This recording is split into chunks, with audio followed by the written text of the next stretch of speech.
morning, gentlemen. You having a good time? Yeah. Fantastic. That's what it's about.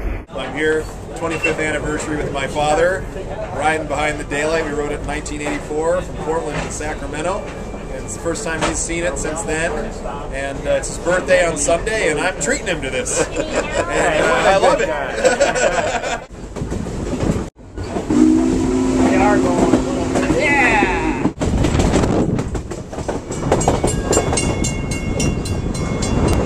Well, we're on the 4449 excursion, and with us we have a trooper from the Michigan State Police. Good morning, sir. Good morning. And your name is? Sergeant Hawkinson. Sorry. Now, what is a trooper doing on board a train? Well, what we're doing is we ride along to help spot any problems with some of the train enthusiasts that might get in the way of the train or hurt some other people. Like yesterday, we had some folks trying to run stop signs, stuff, to try to get to the next crossing. So that's what we're here for. Does this beat riding in the patrol car? Yes. Oh. So we got to get one of those lights and put it on top of here, and we'll switch you over to that. Wouldn't that be nice? Oh, you got it. Well, thanks a lot. Enjoy the ride. Yep.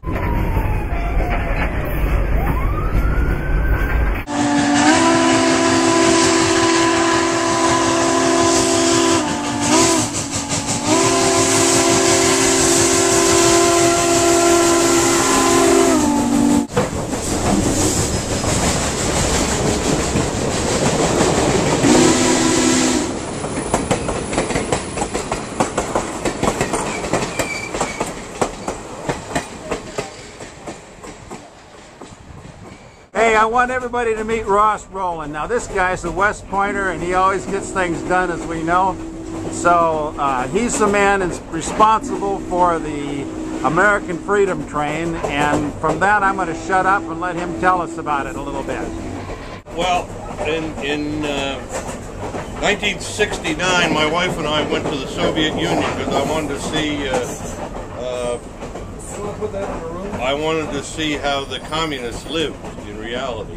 Yeah. So my wife and I went over in '69, spent 2 weeks in the Soviet Union, and I was so grateful to have had the good luck to be born an American that I came back and decided that for the bicentennial of the United States, then 7 years away, we needed to do something meaningful. Yeah. So I got the idea, always have loved steam and steam engines and been involved in railroading, to take a steam engine, put a display train behind it, and take the celebration to the American people.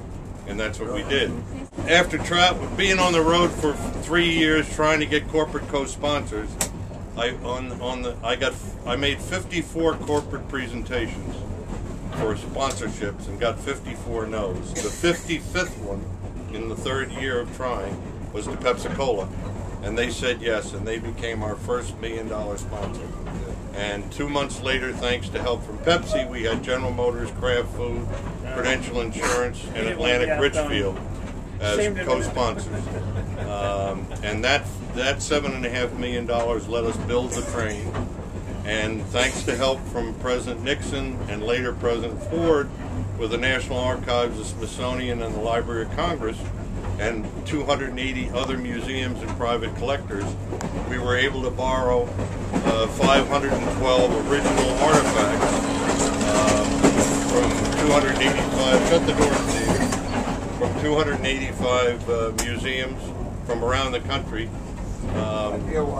And those 512 original artifacts made the train a must-see across America. 7.6 million Americans went through the train in 138 cities in 48 states. Oh my gosh. 21-month tour, 25,000 miles, every mile of it behind steam. And that locomotive up front today pulled the train about half those miles.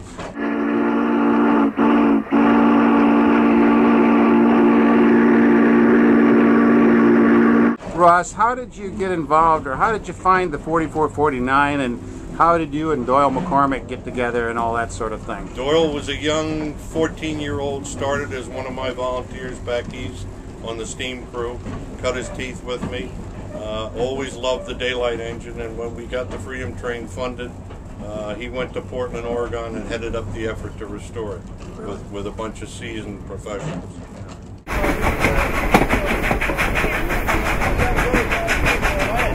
based on all this history you've had and so forth, when you take one of these excursions and so forth, just how do you feel personally now about this?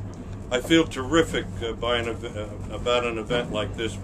And I was telling some of the other guys, yesterday when I came on site late in the afternoon, I was so buoyed by seeing young families with young children enjoying the story of American railroading and steam in particular, because it's a great part of our history, very undertold in our education system. The Golden Spike, when we joined America by rail, we changed the world, because the day before May 10th, 1869, it took months and months and months to get across the country by wagon, train, and boat, if you could get there. The day after May 10th, 1869, you could get safely across the country reliably in 6 days and 7 nights, and that changed the world. And railroading made the Industrial Revolution possible and the way of life we have today possible.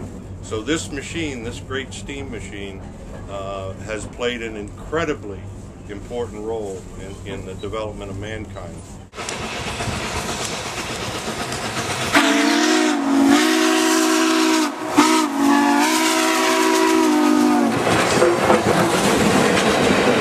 You have to realize that before the steam engine came on the scene in 1827, we human beings got around up to 1826 exactly the same way we did from the time of Jesus Christ, by horse and buggy.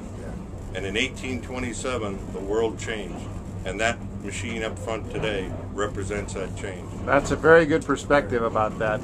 Now, you were involved, or you have some involvement in the, what is it, the 614? Was that the Chessie? Yes, I own the Chesapeake and Ohio locomotive number 614, which was the last commercially built 484 mainline heavy-duty passenger steam engine made in the United States, produced in Lima, Ohio in 1948.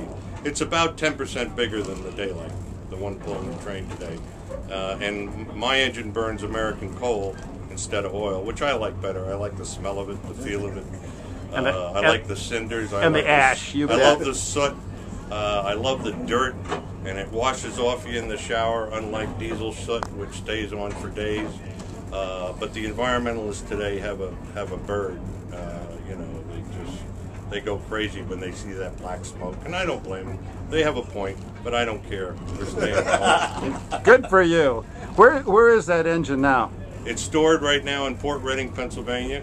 We're working on a new project, the Son of Freedom train, called the Yellow Ribbon Express, which will be a 3-year tour of the nation, 2011 to 14, with a long display train, just like the Freedom train, carrying 300 or 400 significant treasures of our history, to celebrate a thank you to the men and women on the front lines in the war of good versus evil, and to raise $1 billion with a B dollars for a trust fund we've set up to help those that come home severely wounded and their families. Now, are there ways that people can contribute to this? Not yet.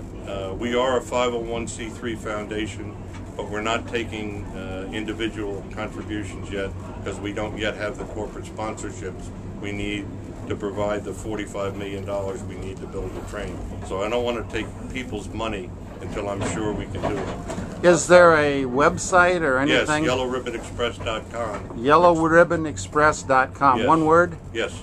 Okay. Explains the whole thing. From a guy from Crabtown and the old Annapolis thing, I love my West Point brothers and what they can do for this world. All right, thank you.